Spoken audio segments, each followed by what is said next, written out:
Her her Mahadev. మొన్న ప్రమోద్ గాడి గురించి సనాతన్ ట్రావెలర్ని నేను కొజ్జా అన్నందుకు చాలా బాధపడిపోయి నిన్న ఒక ఆన్సర్ పెట్టాడు. అయితే దీన్ని తీసుకుపోయి నేను ఏఐలో సెర్చ్ చేయడం జరిగింది. సో ఎందుకు ఏఐలో సెర్చ్ చేశానంటే నాకు కూడా ఇది కంప్లీట్గా కొత్త న్యూస్.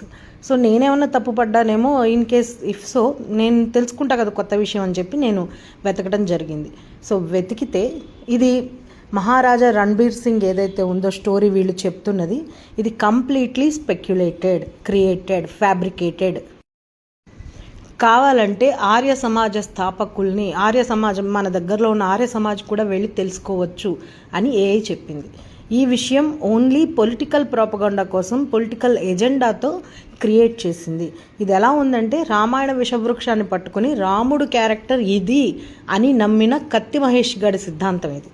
ఓకే, ఇలాంటి ఫేక్ నెరేషన్స్ జాతి మీద, మన జాతి మీద ఎన్ని తీసుకొచ్చినా ప్రతి దానికి సమాధానం ఉంటుంది. అయితే వాడి కామెంట్స్ కింద చిల్లరగాళ్ళు కొంతమంది ఉన్నారు. ఆ చిల్లర కామెంట్స్ అన్నీ చేస్తున్నారు. వాడి చెల్లి నా చెల్లి ఒకతే అంటే అర్థం ఏంటి? వాడు నాకు అన్నో తమ్ముడో అవుతాడు, తమ్ముడనే అంటాను నేను. బట్ అనాల్సిన అవసరం కూడా లేదు. కానీ ఎంత వరస్ట్గా క్యారెక్టర్ అసాసినేట్ చేసే కామెంట్స్ చేస్తున్నారు. బిఫోర్ దట్ మన అన్న తప్పేమో, మన అన్న పప్పులో కాలేసాడేమో, మన అన్న నిజంగానే కొజ్జా మాటలు మాట్లాడుతున్నాడేమో అని ఒక్కడు కూడా ఏఐలో చెక్ చేసుకోకపోవడం చాలా వింతగా ఉంది నాకు. ఈవెన్ ప్రమోద్ కూడా ఇంత తెలివి తక్కువగా ఆ నరేషన్ ఏదైతే మౌనికా సుంకర్ గారు చెప్పారు కాబట్టి నేను చెప్తాను అని ఆ నరేషన్ని నమ్మి పోస్ట్ చేస్తాడని నేను అనుకోను. కావాలనే చేశాడు, కావాలని రెచ్చగొట్టడానికే చేశాడు, కావాలని వేలెత్తి చూపించడానికే చేశాడని నేను అంటాను.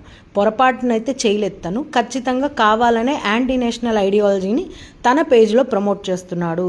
తన ఫాలోవర్స్ కూడా దాన్నే ప్రమోట్ చేస్తున్నారు. పర్సనల్గా మీరు ఎంత అబ్యూస్ చేసినా చరిత్రని మార్చలేరు.